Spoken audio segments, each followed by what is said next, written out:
Diamonds are a mom's best friend, and now you can introduce her to more of them. Spend Mother's Day with us and spend less at Value City.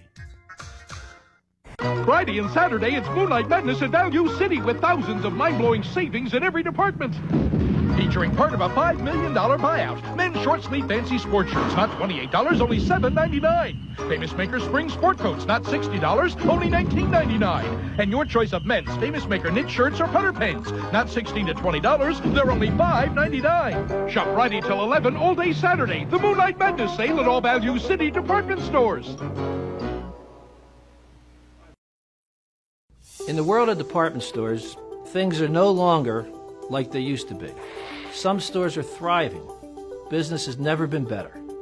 Some stores that not long ago were hugely popular are now dead or dying. We have to make a choice, and we are choosing to follow the more challenging road, the road to success. In order to facilitate the changes in our merchandise strategy, we have restructured, consolidated, and even relocated our entire soft goods merchandise team to New York City, the fashion capital. Another change will be in the way our stores look. Going forward, we will strive to maintain a clean, fresh, well-presented, consistent look in all of our stores. No matter where a store is located, a customer will find it to be familiar, inviting, customer-friendly, and easy to shop. In order to facilitate the changes in our presentation strategy, we will restructure our merchandise presentation department.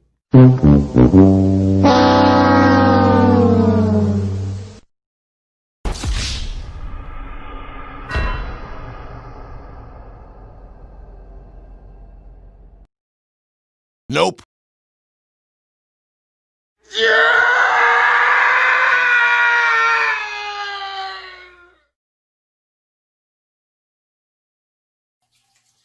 Unfortunately, we didn't make it. When I say we, I was a former employee at Value City Department Store in Westland.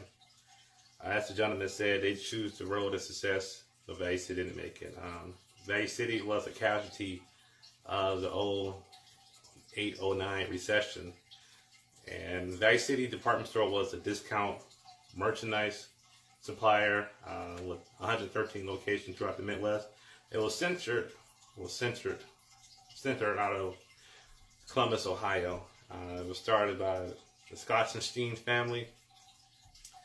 The name still lives on in Value City Furniture and the Value City Department. Value City was a subsidiary of Ventures Financial Capital with chain stores and sister stores like DSW and, like I mentioned, Value City Department Store.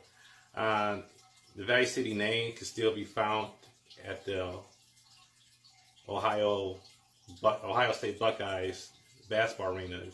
It's commonly named as Value City Arena. I am going to go into detail why I believe Value City closed down. But first, I'm going to give some insight to my experience working there.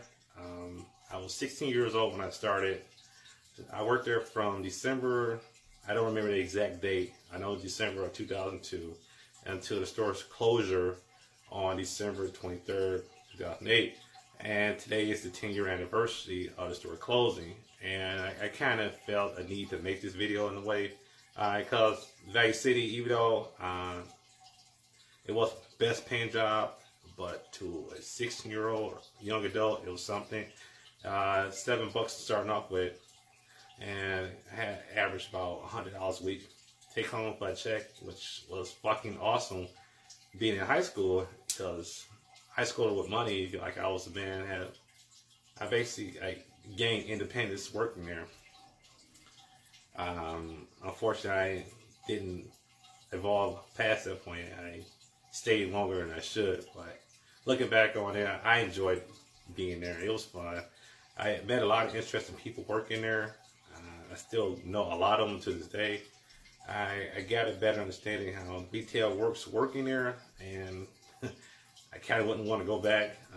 But to give you an overview of Value City was a mixture between Big Lots and TJ Maxx. We sold a lot of furniture. We sold a lot of remanufactured electronics. discounted clothes. Well, Valley City business practically was like, say you have a business like Service Merchandise going out of business, and they would buy all their shipment, and they will expect it, and they would turn around and sell it on their shelves. And that was their whole business practice. And to this day, I really don't understand how did a business that specialized in discounted merchandise will go out of business during recessions. Like during that time, the dollar store chains and Dollar Tree and Dollar General were thriving because people was looking to stretch their dollar, and Valley City would fit perfectly in there. But I'll go into that a little more later in the video, but this is some of my experience working there. Like I said, I started when I was 16 in December 2002, and basically I really had no real formal training. I was kind of like thrown to the wolves and had to just learn on my own. And as time went on, I started to develop a pattern, which I do, and I got better at it, and I felt like I worked hard there. I never achieved Employee of the Month, and I kind of still have this grudge against a buddy of mine that he received Employee of the Month. The only thing he did was work at the door. He was a door greeter.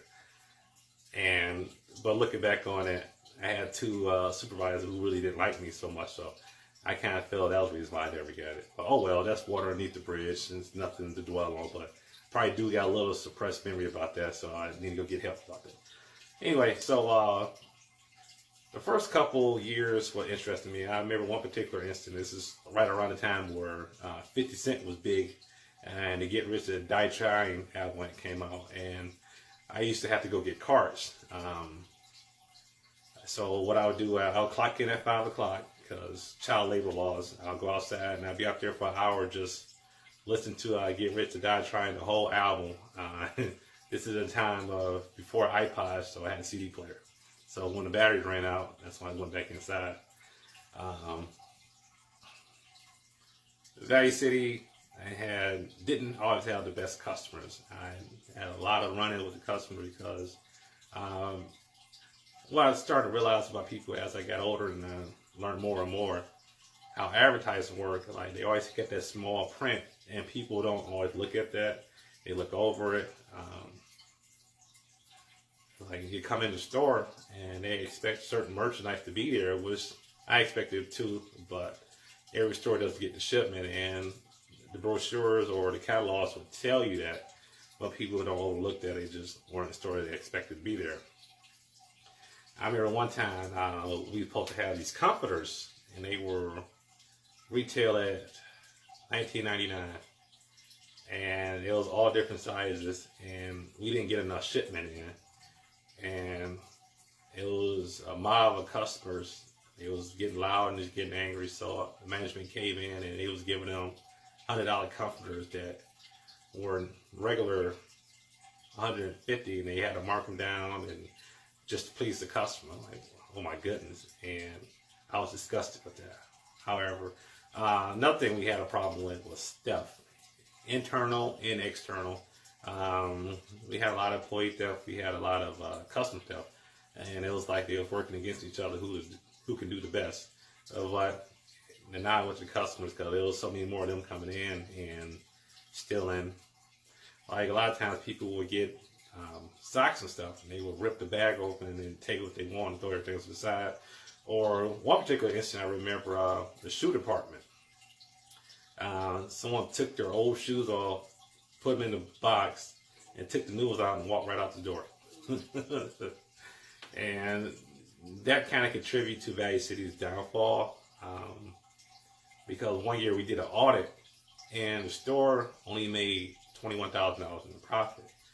Not to mention competition in the general area of Westland in Michigan, where I worked at Valley City. You had TJ Maxx, Marshalls, AJ Wright. Yeah, they don't exist no more either. And Burlington had just recently updated. You had the malls, so you got several businesses fighting for that dollar, and we didn't always get that dollar. Like I mentioned, our average sales were in the $20,000 daily, and sometimes we didn't make that. and that kind of contributed to store closure because from what I know, from the time it opened up in '95 to its closure in 2008, the store was never really profitable, and you can't always run in the red like that and expect the business to stay open. So they decided to close it down. It was actually bought out by Burlington in September of 2007, and they decided they tried to revamp the business model, but it didn't work, and they just called it quits and started shutting stores down. And it concluded in 2008. Like I said, the last day was December 23rd, and I'll never forget that day because it was so many people happy to lose their job. But it was a fun experience, and I look back on it with a lot of great memories. So I'm going to end this video with our closing call because the store used to close at 9 o'clock during the week, and like 10 minutes before the store would close, the manager would get on the PA system and tell the customers the store's closed, blah, blah, blah. And I'm going to try to recite it word for word, so here it goes. Attention all Value City shoppers, the time is now 8:50 and your Westland Value City store will be closing at 9 o'clock. Please make all your final selections and bring them to the checkout lanes where our cashiers will be happy to serve you. And once again, thank you for shopping at your Westland Value City. Damon, Bill, Dario, Adrian, Alpha Carts.